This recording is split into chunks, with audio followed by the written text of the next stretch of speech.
everyone, welcome back for a brand new episode of The Witching Hour. You guys know me, you know Haleigh. Hello. That's not the big deal here today. We have director Mike Dougherty in studio right now promoting Godzilla, King of the Monsters. I am so excited you're sitting here right now. I'm so excited because, one, I'm obviously looking forward to Godzilla, but as I've told you many times before, I have an absolute obsession with Trick or Treat that is never going to go away, and I'm never going to stop reminding you of it. Well, that makes two of us. If only the FearNet 24-hour marathon still existed. Oh, rest in peace, FearNet. Glorious times. I know.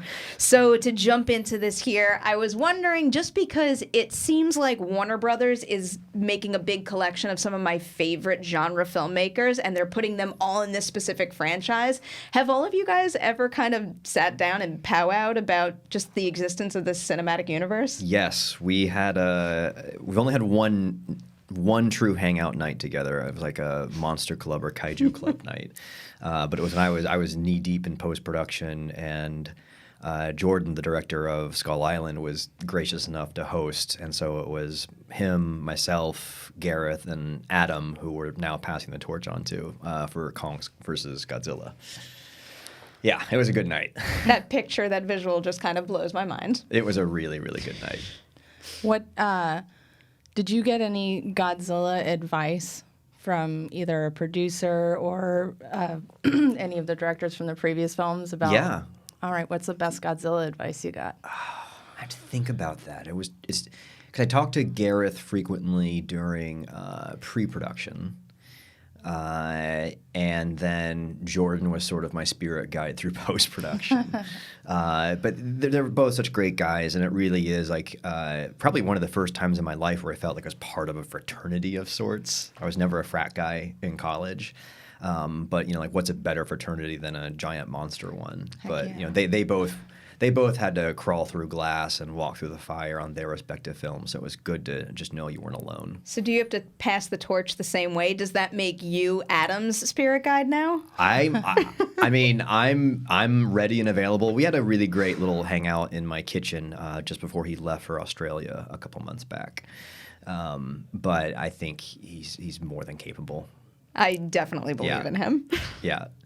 Can you tell us a little bit about specifically casting Millie? Because I'm fascinated to hear about that process. Is it simply a matter of seeing what she's accomplished on a show that has a fan base as rabid as Stranger Things and just offering her the part? Or what can you tell us that you see in her that we don't necessarily get from Stranger Things?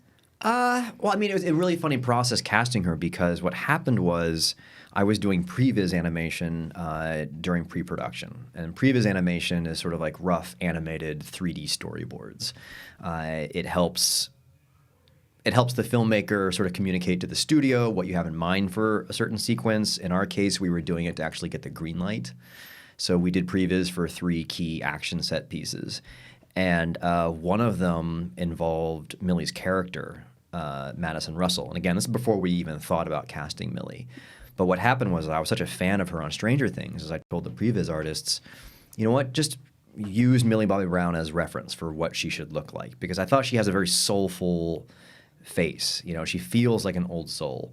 For me, there was like a glimmer of Newt from Aliens in her, you know. And so they did. They used her as reference. And then as we were getting further and further into the previs and we started talking about casting, I said, well, why don't we just offer it to Millie? And this is before she had really blown up. She was starting to get noticed, but before she really became, you know, this goddess that she is. And Legendary was completely behind the idea. So I went and had a meeting with her, and she had never really known that much about Godzilla. You know, of course, she had heard the name and knew the movies existed, but she was too young to actually be a full-fledged fan. And so what I did is I explained to her sort of about what the message of Godzilla was.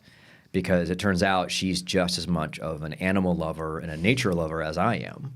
And we bonded over that. Like, she's got so many different kinds of weird pets and turtles and lizards and snakes and dogs, and we had that in common. So she really clicked into the message of Godzilla and sort of how he protects the natural world. Hearing that about her makes me like her even more. I know, it's the worst. We've well established in this room that we are all genre lovers, but also, I mean, for the most part, everyone we've had sit at this table is a pet lover too. Yeah. And Lots you were of telling animal us, love in here. Yeah, that's a litmus test. It's like, if you don't like animals, I don't know if I can trust you. yeah, or You just know? like be friends with you, period. But you have a new puppy, so we could be Yes. friends with you. What's your Yes. puppy's name? Drago. Yes. Smart choice. Love it. To jump off the casting question, want to take that in a different direction, which is sort of casting the monsters, so to speak, picking from the absolute arsenal of monsters available in this Godzilla tradition. Did you have sort of these three as your main at the point that you pitched it, or did you decide on them later in the process? It was the opposite. Shortly after the 2014 film, Legendary approached Toho about Rodan, Mothra, and King Ghidorah. So that was already in motion. They were baked in for you. Well, they weren't baked in because Legendary said they were optional. Okay. You know, they said, listen, we already got the okay from Toho to use these guys, and would you be interested? And of course. I mean, yeah. I mean, they were the original kaiju team up. Yeah. You know, like they were the Avengers of the Godzilla franchise way back in the 60s. So it was a no-brainer. I mean, I was happy they did the work for me. As this, sort of diehard fan of the franchise, which I know from reading your interviews you very much are, when you know that those are sort of the elements that you have to play with to construct your action scenes, where does your mind go in deciding just how you want to use those incredible assets on screen? It goes to some really weird, dark places. No, I mean, that's the thing is like just imagining a fun sequence with those characters kind of writes itself in the weirdest way because I grew up watching those old movies. But it was about constructing sequences that truly reflected them as characters. Because I've always seen them as actual characters, not just monsters. Like they have histories, they have personalities. I think they're all extremely intelligent, even if they are just animals or just monsters. And so it was fun to sort of come up with sequences that would allow them to use all their abilities and placed in environments that reflected who they were. So like with Mothra, for example, to me, she's this ancient goddess. You know, she's the true protector of nature. She's a benevolent protector. So placing her in sort of a jungle rainforest setting in the ruins of an ancient temple, it just starts to snowball. With Rodan, he's always had these interesting connections to volcanoes. In the original film, the Rodan couple, because there were two of them, perished in a volcano that they were nesting in. So it made sense to sort of go, well, what if this version of Rodan is hibernating within a volcano, and then it would emerge from that, and then it just gets the ball rolling. I'm so curious, based on some of the things you've said about the scheduling now, when exactly did the whole previs need to get the green light thing happen compared to the release dates for, let's say, Godzilla and Kong Skull Island? Because I'm curious to know what you were working with at that point, and that when those movies came out, what notes you were given after the fact. My process started, like they first approached me would have been March 2016. Just finished Krampus, was taking a break, and had dinner with Alex Garcia, the executive at Legendary, and that's when he said that Gareth wasn't returning because he was still busy with Star Wars. And I mean, I think I said yes before he got to finish asking the question, or I just assumed he was going to ask the question. It was like a proposal, and you're like, yes. And so it started immediately. So March through spring and summer was visual development combined with story development. And then while we were doing that, I think Skull Island came out. When did Skull Island come out? Was it like 17? March 2017? I think it was 17. So Skull Island was kind of happening in the background while we were in development, and it was, a nervous time because its success or failure was ultimately going to ripple out and affect us as well. Thankfully, it did very, very well for itself and was a really great movie. And so I think that gave the studio even more faith in this particular film. It was also inspiring. It was inspiring to watch Jordan cross that finish line with such a great, fun monster movie, and know that we were sort of waiting in the wings, but also forced us to step up a little bit more, because he definitely increased the intensity of the monster fights, and really raised the bar in terms of VFX. So it's like we sort of scrambled back and re-examined all of our materials to make sure that we were living up to that. We're in a time where social media and fandom is louder than ever. Yep. So one of the reactions that I remember quite vividly from the 2014 Godzilla movie were some complaints that we didn't get enough of the monster. And then I look at your trailer, so I do wonder, do you take that into account, that specific thing into account? And also, as like a director, just in general, like what do you make of this super loud voice that some studios and filmmakers out there seem to be taking to heart and adjusting their movies? Yeah, what a minefield. The thing is, I really loved the approach that Gareth took because I thought it was really brave. I think if you're a true genre fan, you have an appreciation of slow burn genre films. So that would include Blade Runner, Rosemary's Baby, Jaws, Alien, The Exorcist, The Thing. Those movies are slow burns. And they're all right. And they're fucking great. Just named all my favorite movies. Right? And even Halloween is a slow burn movie. It is. And the thing is, and also I'll add Close Encounters of the Third Kind to that list, right? So there was definitely an era of slow burn genre films. And sadly, that particular style is a dying art form. We don't really get slow burn genre films that much anymore. And when we do, they're usually independent and they have a very catered audience, but we don't get the big slow burn movie. So I thought it was really smart and brave for Gareth and Legendary to take that approach because it was a gamble. And it's a very particular skill to be able to pull that off.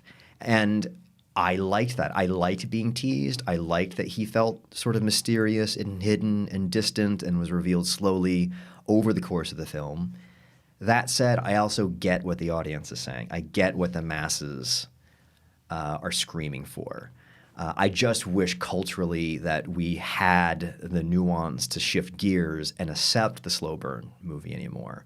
Maybe I'm just too optimistic about humanity to think that we could do that, but apparently we can't anymore. We just need constant action, action, action. Regardless, even if there wasn't a very vocal contingent of the audience that wasn't screaming for more Godzilla, I probably still would have made the choices I did. I probably still would have made it more intense, brought in more monster action, because I think you get one shot of the slow burn. You know what I mean? There was one slow Star Trek movie, and then they did Wrath of Khan.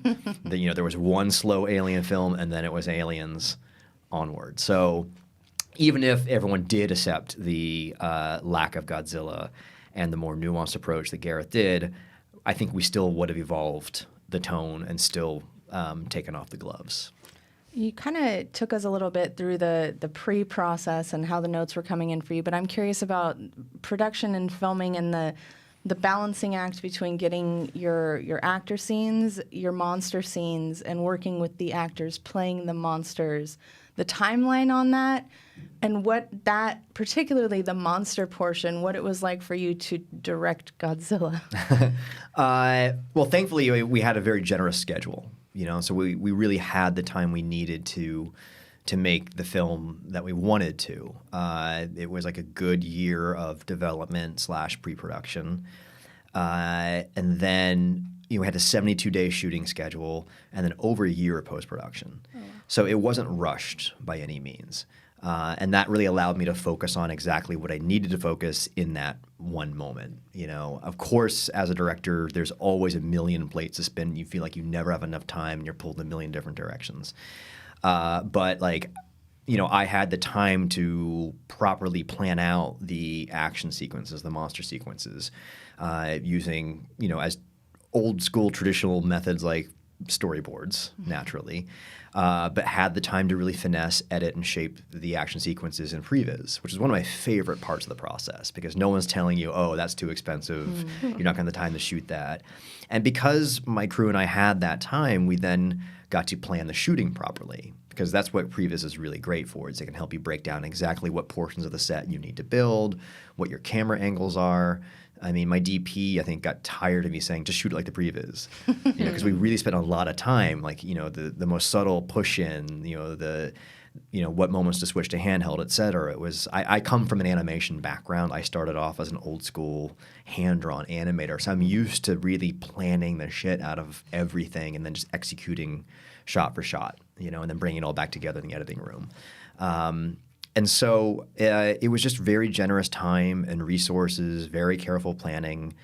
But it was really fun shooting because even though we didn't have a man in suit on set with us, I did everything I could to make it feel like we did. I did everything I could to make it feel like the monsters were there with us. And so whether it was the smoke, the fire, the wind, the rain, anything that sort of signified how they changed the environment that the performers were in, but I would also play the roars of the monsters. And that was my favorite touch. And that was very much inspired by what Friedkin did on The Exorcist, because he had a reputation for walking around and shooting off a gun with blanks in it to get a proper jolt, or just to keep everybody a little bit nervous and on edge.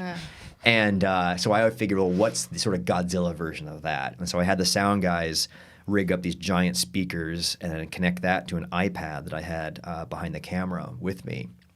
And so that had all the roars of Godzilla, Mothra, Rodan, et cetera. And so whenever monster we were shooting with in this given scene, I would play the different vocalizations. And it sharpened the actors' performances. Because I think that there's some sort of ancestral primal DNA from we were monkeys, running from saber-toothed tigers on the savannah. You know what I mean? You hear something roar, and it just triggers some instinct in you to get the fuck out of there. Absolutely. And so with the actors, you saw their eyes go a little bit bigger. The breathing became a little bit more shallow and rapid. It was a lot of fun. Who was the most difficult to scare? Probably Kyle Chandler. He's such a dude. Yeah. He's just unflappable. Whether it was this movie or any of the other ones you've made, what's the craziest thing you've done to get a natural scare in a scene like that? Ooh, good question. I mean, I don't know. I have a habit of sneaking up behind the camera to get a really good jump scare out of the actors. Just anything I can do to trigger an actual shriek. So on Trick or Treat, there's a moment when Anna Paquin turns around when she's walking through the woods and sees Dylan Baker's character. And so her scare is very real, because I purposely hid behind the camera and jumped out at her and screeched at her to get that actual rich reaction. Well worth it. I did the junket for this film, Godzilla. Not Trick or Treat, obviously. All the actors mentioned the sound effects. Oh, cool. So I think that worked for them. In a good way or a bad way? Yes, no, in a good way. That it helped them get there. Yeah, well, it was fun too, because what I would do is I would start every day with Godzilla's roar.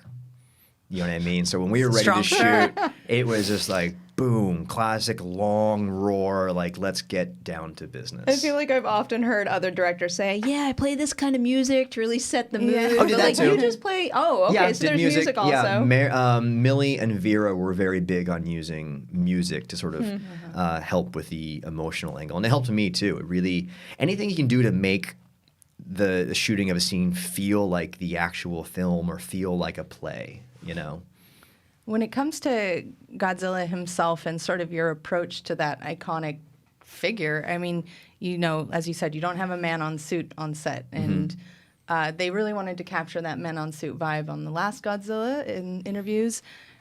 They said in interviews, but I'm curious, what was your read on the character? What was your approach to his movement, his personality, what he stands for and is?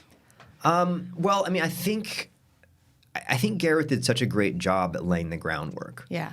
because from the design of Godzilla in that film to the way he moved to the way he depicted the scale, it was beautiful. You know, it felt like, I keep saying it sort of felt like the Godzilla movie you would see if you looked out your window. You know, like when I was a kid, if I was ever bored, whether it was at school, in church, what have you, my go-to was to imagine Godzilla showing up, right? So like sitting in church, just bored out of your mind, I would just fantasize about Godzilla coming in, just ripping off the roof, just to liven things up. You're making me feel so much better about myself. All right, you're no longer alone. Yeah, we're out there.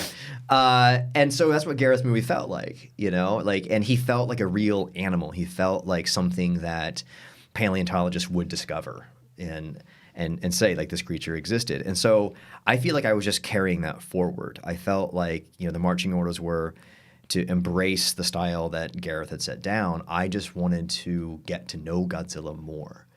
You know, I've had a list of things that I've always wanted to see in a Godzilla movie, but never had the chance to. And so I just sort of grabbed that opportunity to construct scenes where instead of him being so mysterious and cryptic, that we would get up close and personal with him to really normally feel like emotions that you might reserve for something like Kong. You know, Kong's usually the kaiju that like gets the more human bonding kind of moments because he's a primate like us naturally.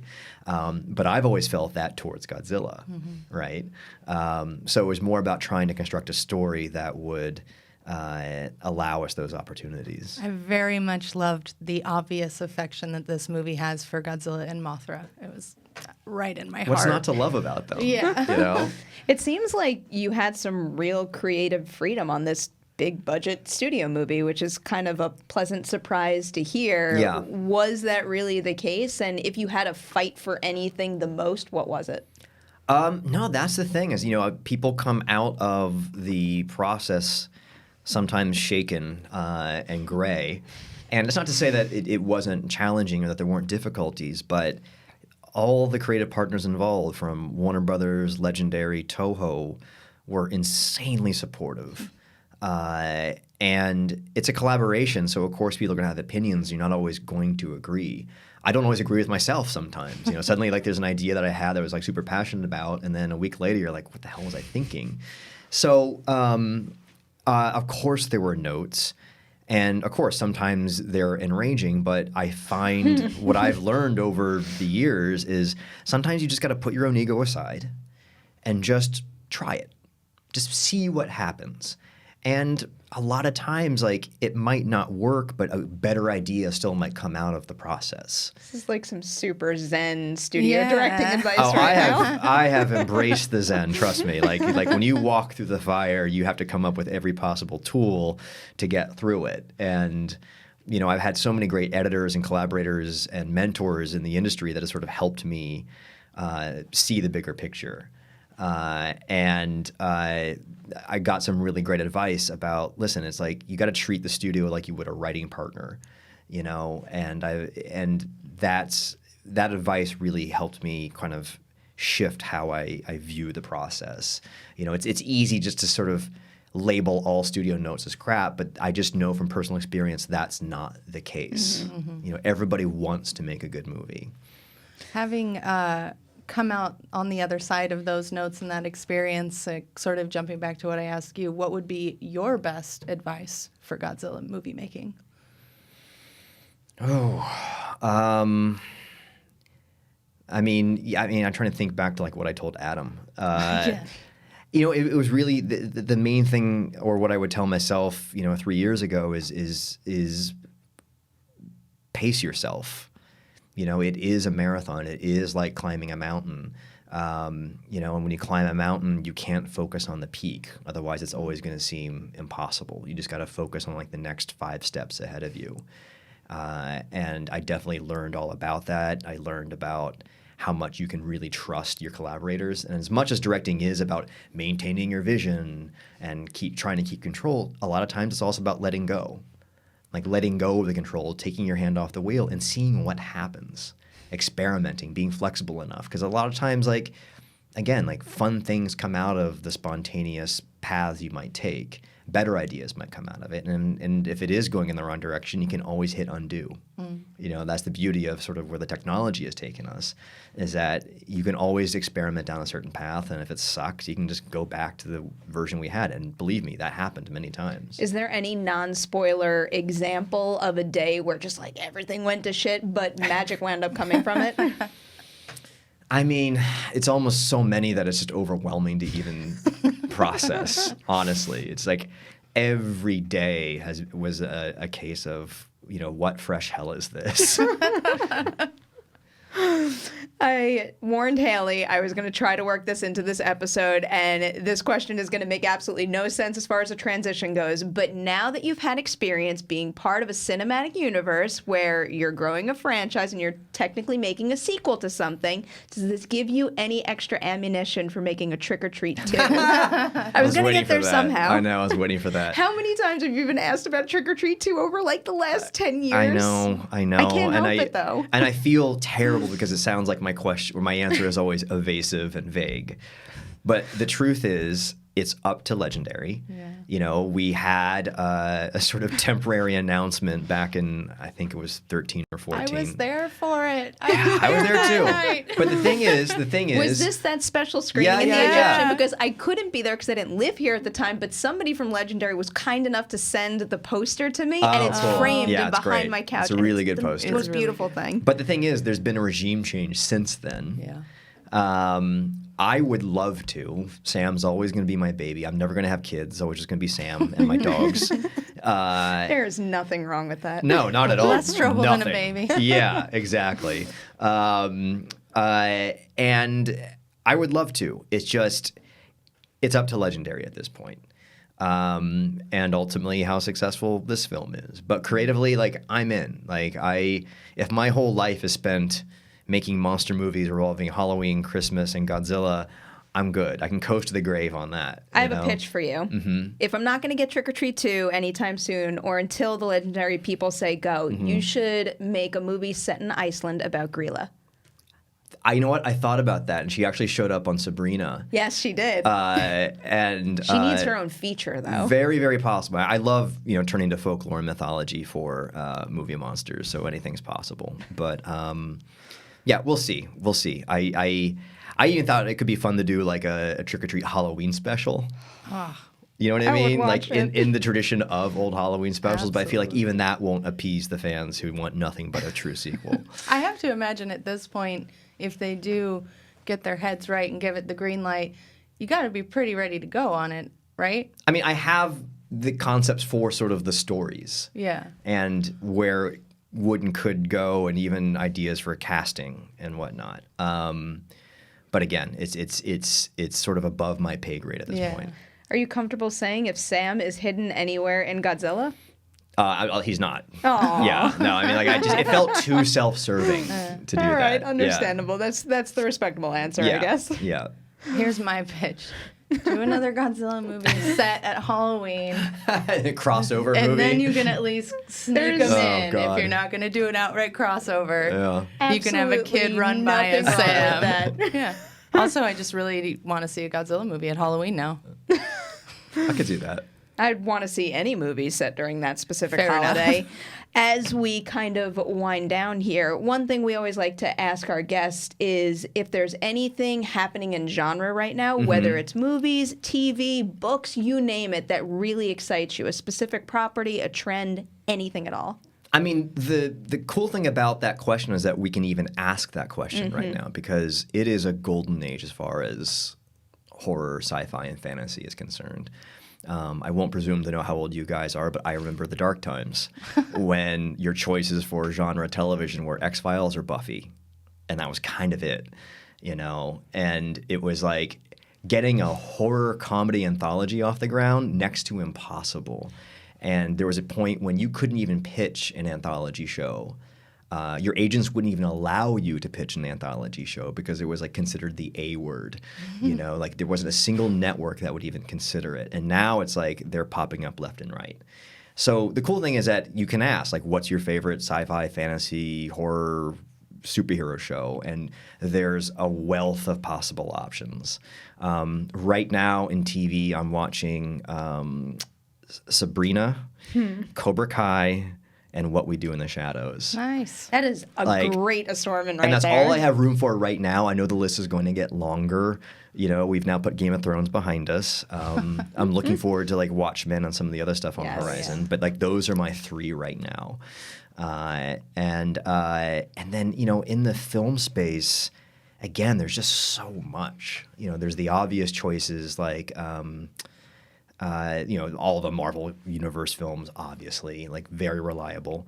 But I find that because I was working on a big, giant, loud, noisy tentpole movie, I've been gravitating towards the smaller films to sort of counterbalance that a little bit. So Suspiria was a favorite. You just said the right title I mean, in this room. just like... I got so excited I threw my glasses it's like at you. a gourmet meal. Oh my God. You know, and I can watch Tilda Swinton in anything. And Annihilation was another one. You are my dude.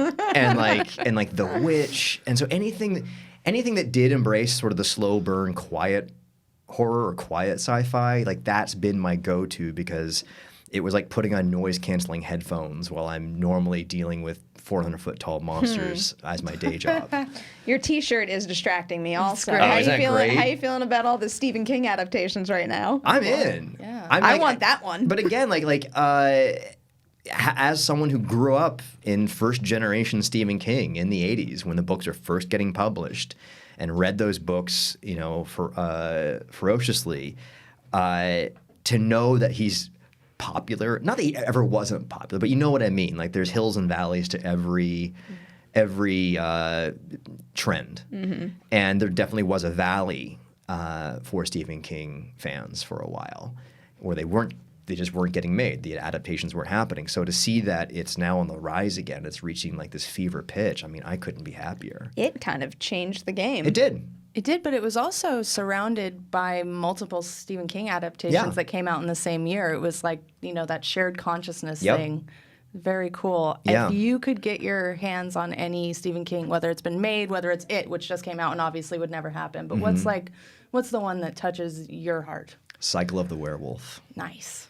I really love Cycle of the Werewolf. Like as a kid, it was such a different kind of book because it was an illustrated graphic novel with Bernie Wrightson doing the illustrations. And so it came along at a perfect point in the mid-'80s when, I loved the books, but to see a Stephen King story illustrated for you in such a graphic, visual way, and also just a very classic Stephen King story, it's sort of a whodunit where the perpetrator's a werewolf.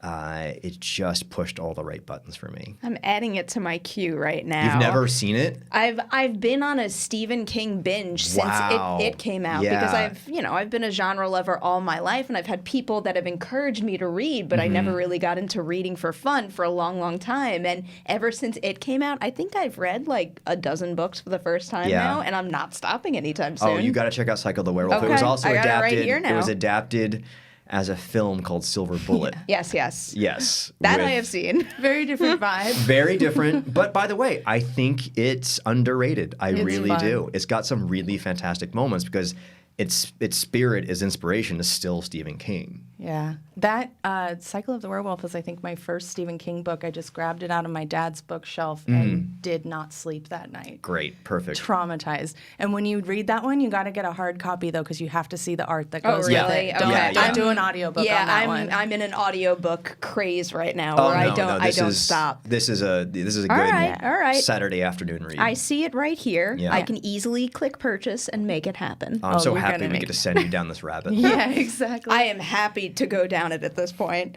Any final questions before we wrap this up? I feel I should hand that to you since I'm going to do the second version. I have so many questions, but You guys know I have yet to see your movie. I cannot wait to see it very, very soon. When this episode goes up, I will probably be seeing it within 24 hours. Haleigh has had the pleasure of seeing it. So the reason why you guys are getting a shorter episode of The Witching Hour right now is so we could save some time to explore all the spoilers, the ending explains, whatever you want to call it, for Godzilla. And Haleigh is going to have the pleasure of having that chat with Mike real just promise soon. me you'll see it on the biggest screen you can. Yeah. I am going to see it on whatever screen that Warner Brothers has provided me next week. And then if that's not big enough, I will go and see it that weekend as well. All right. All right, guys. Thank you so much for watching this episode of The Witching Hour. Haleigh, where can everyone find you on the internet? You can find me on Twitter at Haleigh Fouch, and you can find me on Instagram at Haystack McGroovy. And other than the release of Godzilla, King of Monsters, hitting theaters super soon now, where do you want to send all of our viewers to check out your stuff, to keep following you well after this movie comes out? All I have is Twitter. That's it. Like I can't dip. I shut down my Facebook account in 2010 and never looked back. And Instagram terrifies me. So yeah, I'm just on Twitter. What's your handle? Oh, it's Mike_Dougherty. Instagram is fun. You don't have to participate, but it is kind of fun just to like follow things that you're excited about and scroll too many through. Selfies. That's Scary fair. That's shift fair. in our culture when someone's entire feed is nothing but photos of themselves. You don't have to follow those people. That's I know true. you don't, can just but follow all it's of like the monster accounts and the puppy accounts. It's Godzilla great. I know. I feel like I'm watching Invasion of the Body Snatchers in real time.